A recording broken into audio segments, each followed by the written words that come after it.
Destination Mouche nous emmène aujourd'hui sur les bords de la rivière Henry's Fork.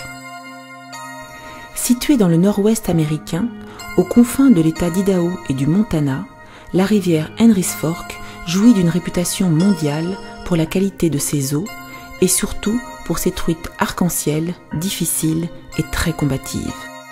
Deux pêcheurs français, François Parbeau et Alain Morisot, vont découvrir cette rivière en compagnie de Michel Fontan, guide de pêche français exerçant depuis plusieurs années aux États-Unis. Le rendez-vous est fixé au lieu-dit Last Chance, dans l'État d'Idaho, à une quarantaine de kilomètres seulement du Montana et du légendaire Yellowstone Park. Bonjour. Michel. Oui, Alain. Bonjour Alain. Bienvenue sur la Henry's Fork, bienvenue à Last Chance. Bonjour Michel. Je te présente François. François, enchanté. Vous arrivez bien, la rivière est très très bonne. On a un temps magnifique, les rivières marchent très fort maintenant. Ok. Alors je crois qu'on va avoir un séjour absolument superbe. Bon, il faudra qu'on soit à la hauteur. Voilà, on commence dès que vous êtes prêts.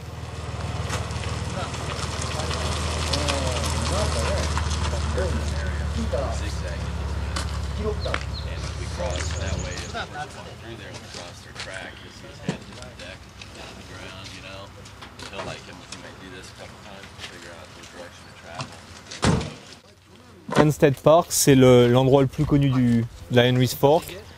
C'est un parc qui a été donné en 1960 à l'État d'Idaho, qui appartenait à une famille privée, c'était des magnates de l'industrie ferroviaire au début du siècle.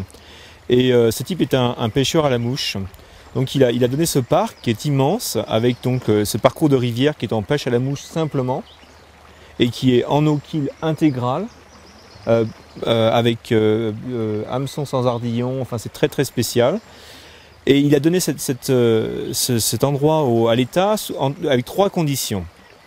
Que ce soit un parcours pêche à la mouche uniquement, en no-kill, que ce soit un operating range, ça veut dire qu'on continue à élever du bétail comme on faisait avant, et aussi qu'il soit un endroit préservé pour la nidification pour les oiseaux. On a beaucoup d'espèces d'oiseaux ici. Ça c'est vraiment l'endroit de référence pour la pêche en sèche, sur des poissons très difficiles, sur des poissons qui sont très éduqués, et on pêche en sèche, un petit peu à l'anglaise, c'est-à-dire qu'on ne pêche que les poissons qui travaillent. Oui. L'avantage c'est qu'ici on peut rentrer dans l'eau, on peut faire du wading. C'est une spring creek, ça veut dire que c'est alimenté par des sources et que de tout le parcours en fait est très bas. Il n'y a pas beaucoup d'eau, on va se retrouver avec peut-être de l'eau jusqu'à la taille. Sur 90% du parcours, on peut carrément faire du wading sur toute la rivière.